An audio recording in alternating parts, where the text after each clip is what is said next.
Meanwhile, we're following developing news on TRAX, where an officer pulled out his gun. This in response to a suspect who was carrying a weapon. News specialist Kara Bracken joining us now live. And Kara, UTA tells us this all unfolded last night along 9th South.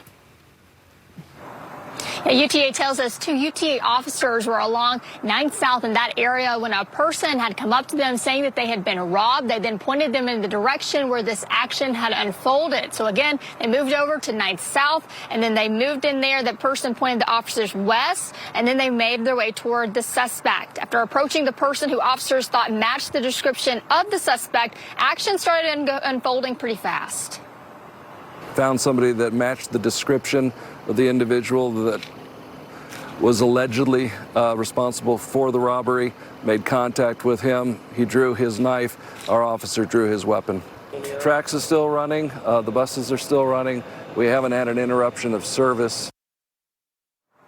The suspect, a 50-year-old man, was taken to the hospital in critical condition. No one else was hurt other than the suspect who drew his knife. As the investigation is in its early stages, it's still a question whether the first individual who approached police had gotten hurt.